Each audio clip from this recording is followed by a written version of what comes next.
สำหรับบางคนได้มันจังไอเกมเมนเซนชั่วโมงในขนมติ๊กต็อกวิดีโอนี้ขยำนำบังให้ในตัวอักนี้ปีระเบียบในการบัดกับเอาเกมเมนเซนชั่วโมงระบายยังโจในขนมdescription หรือก็โจในขนมคอมเมนต์ในขนมการวิธีติ๊กต็อกระบายบางคนตัวอักนี้โอเคกระดมจุดเดือดสู้กระโดดเจียสุดได้ปุ่มใหม่บางคนตัวอักนี้ตลอดมาจูบจมูกหนึ่งชิมบัตปัตรีบนต่อติดจมูกหนึ่ง PPY ชแนลระบบชิมบัตพองได้วิดีโอมื้อนี้ขยำนำบังให้ในตัวอักนี้อันปีระเบียบในการ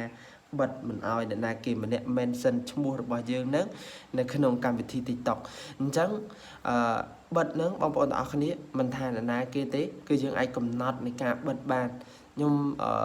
บางให้ในตัวคนนี้จะได้ในขนมการวิธีติ๊กต็อกแต่มาดอง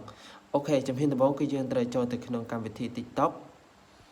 ปฐมมาติด sorry บางคนเอาคนนี้อะไรยังโจในขนมสัญญาโปรไฟล์ให้ยังโจในกลายสัญญาเทรใบคันเลยนี้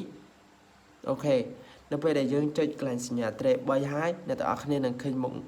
option មួយគេដាក់ថា setting and privacy ខាងក្រោមហ្នឹងចុចលើវាមកហើយចុចលើពាក្យថា privacy ដែលមានសញ្ញាកូនសោនេះអញ្ចឹងចុចលើវាមួយទៀតអូខេអូខាងក្រោមបន្តិចអ្នកទាំងអស់គ្នានឹងឃើញពាក្យថា mention and tag កន្លែងនេះអ្នកទាំងអស់គ្នាចង់បិទវាត្រូវចុចកន្លែងនេះចុច mention and tag មកហើយចុចallow mention from កន្លែងនេះគេឲ្យគេសួរថាយើងអនុញ្ញាតឲ្យណាគេខ្លះដែលអាច mention បានអញ្ចឹងយើងចុចលើវាមួយទៀតនេះគឺជាជំរើសដែលយើងអាចអនុញ្ញាតឲ្យគេ mention ឈ្មោះរបស់យើងបានទី1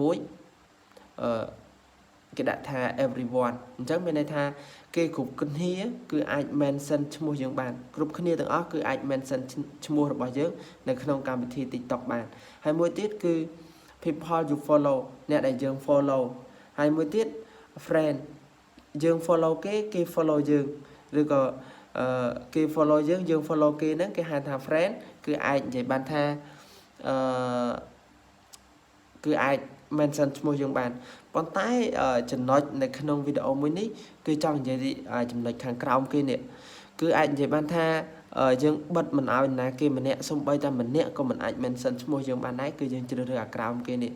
គេដាក់ថា no one អញ្ចឹងនៅពេលដែលគ្នាយើងជ្រើសរើសបែបនេះអត់មាននរណាគេអាច mention ឈ្មោះយើងនៅក្នុង comment ឬក៏នៅក្នុង description បានទេអញ្ចឹងបើសិនជាបងប្អូនយើងចង់បិទណាគឺគ្នាយើងអាចបិទបានប៉ុន្តែបើសិនជាគ្នាយើងអត់ចង់បិទទេណាគេ mention ឈ្មោះយើងក៏បានដែរយើងដាក់ everyone ទៅអញ្ចឹងនេះគ្រាន់តែជាវិធីបង្ហាញប្រាប់អ្នកទាំងអស់គ្នាហើយក៏ជាឧទាហរណ៍មួយដែរសម្រាប់បងប្អូនយើងដែលចង់បិទទៅលើការ mention ឈ្មោះនៅលើ TikTok អញ្ចឹងបើសិនជាបងប្អូនយើងពេញចិត្តនៅវីដេអូមួយនេះកុំភ្លេចជួយចុច like ក៏ដូចជាចុច subscribe ទៅលើ channel YouTube របស់ខ្ញុំបាទម្នាក់មួយផងដើម្បីទទួលបានវីដេអូថ្មីនិងបទពិសោធន៍ខ្លីៗពីខ្ញុំបាទផងដែរអរគុណច្រើនពុកម៉ែបងប្អូនទាំងអស់គ្នាសម្រាប់ការតាមដានទស្សនាវីដេអូមួយនេះពីដើមរហូតដល់ចប់ជួបគ្នាវីដេអូក្រោយទៀតជាមួយនឹងខ្ញុំបាទផងដែរ